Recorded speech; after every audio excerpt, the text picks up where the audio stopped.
Wow, with a cast like this film should be a masterpiece!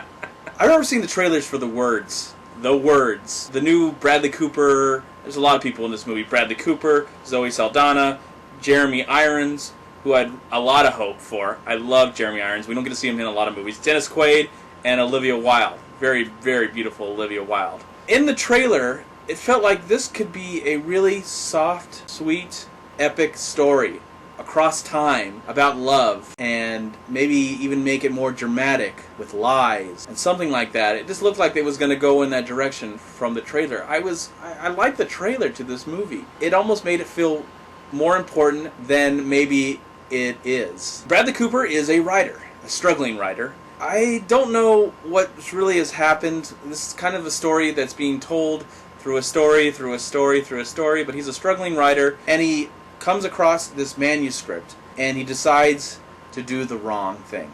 Because you need to do the wrong thing in this kind of story so we can actually have a story. And because of certain events, it becomes the greatest book ever made. The original writer comes calling. And that's all I'm really going to say about this film.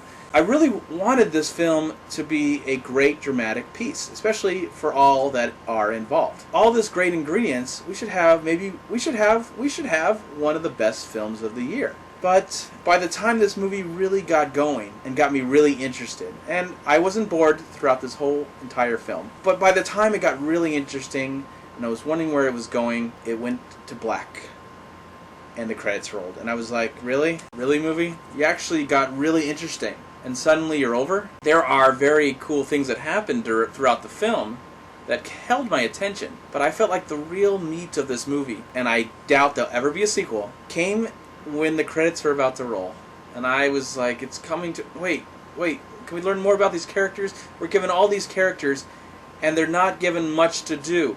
They feel like they're so underdeveloped. And that was so disappointing, because I was really digging this movie. I kind of liked this movie. It was very well shot. I liked some of the dialogue that the characters had. It felt really natural. But it just felt like it was rushed. A movie like this should have maybe put back into the writing process, developed more. It could have been maybe a 2.5-hour movie about these really real characters. It definitely has a long range of what it wants to talk about, because it talks about today and yesterday and yesterday.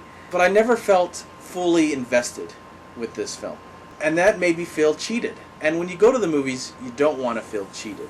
And if you feel being cheated, it can make me very, very sad. I get very, very sad and upset. Because a movie like this, I want to break down. I want my emotions to be thrown against the wall, beat to death. Because I just want to be like, oh, it's the torment, the pain, the agony. But not with The Words. The Words is not a bad film. It just has the potential to be one of the best films.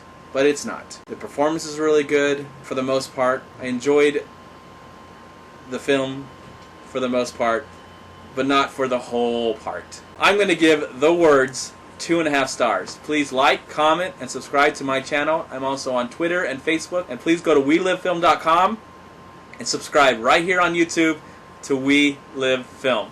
And also go to WhoYouTube.com. It's a tough beat, but somebody's got it.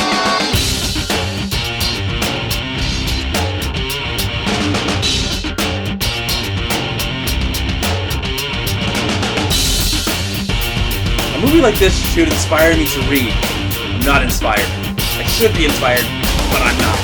Why? Why can't I think of the words that I want to express myself? The words.